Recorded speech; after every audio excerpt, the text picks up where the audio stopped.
पश्चिम बंगाल की 3 विधानसभा सीटों पर 30 सितंबर को उपचुनाव होने हैं, लेकिन सबसे ज्यादा चर्चा है भवानीपुर सीट की। यहां से खुद मुख्यमंत्री ममता बनर्जी चुनाव लड़ने जा रही हैं।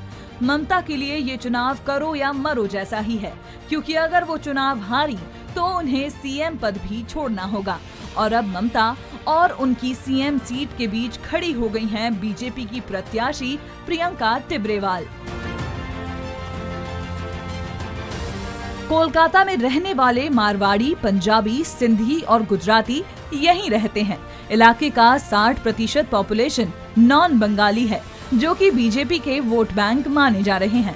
बावजूद इसके साल 2021 के विधानसभा चुनाव में टीएमसी के शोभन देव चट्टोपाध्याय ने 28,000 वोट के मार्जिन से बीजेपी के रुद्रनील घोष को हरा दिया था। हमने भवानीपुर से बीजेपी की प्रत्याशी प्रियंका टिब्रेवाल से बात की। हमने उनसे धर्म की राजनीति, गुंडागर्दी, मुस्लिम तुष्टीकरण जैसे विषयों पर भी बात की।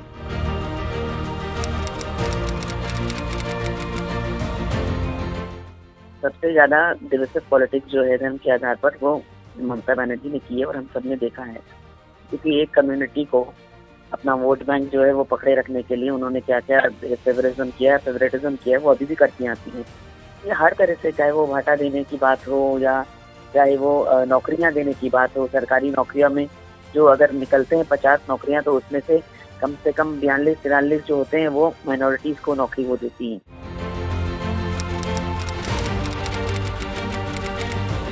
गुंडागर्दी के कारण से मिली है, क्योंकि जनता तो वोट करने उतरी नहीं कोविड के कारण, और उनके जो गुंडा उन्होंने बूथ में रिगिंग करके ये जीत हासिल की है। तो मतलब जो वोटिंग हुई है वो प्रॉक्सी वोट डले, फॉल्स वोटिंग हुई है आप लोगों को? बहुत सारी सीटों पर, मैं ये नहीं कहती सब पर, लेकिन बहुत सारी सीटों पर।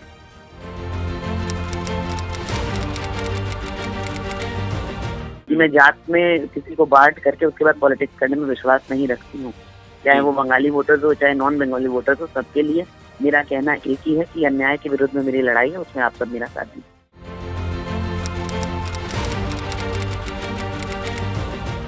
देखिए, जो 2 बार की मुख्यमंत्री हैं वो इस बार नंदीग्राम से चुनाव हार करके चुनाव लड़ने आई हैं। तो दूसरी बात, मैं तो जनता के समर्थन के साथ जनता की आवाज बन करके खड़ी हूँ। तो जीत और हार जनता डिसाइड करती है, जनता जनार्दन है।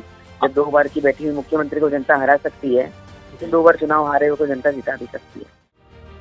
इसके साथ ही प्रियंका ने टीएमसी के जारी डोर टू डोर कैंपेन को आचार संहिता का उल्लंघन बताया।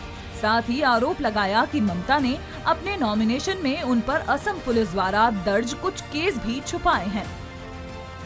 चुनाव का नोटिफिकेशन 6 सितंबर को जारी हुआ था। नॉमिनेशन की आखिरी तारीख 13 सितंबर थी और स्क्रूटनी 14 सितंबर को हुई। 16 सितंबर आवेदन वापसी का दिन था। 30 सितंबर को इस सीट पर वोटिंग होनी है और नतीजे 3 अक्टूबर को घोषित किए जाएंगे।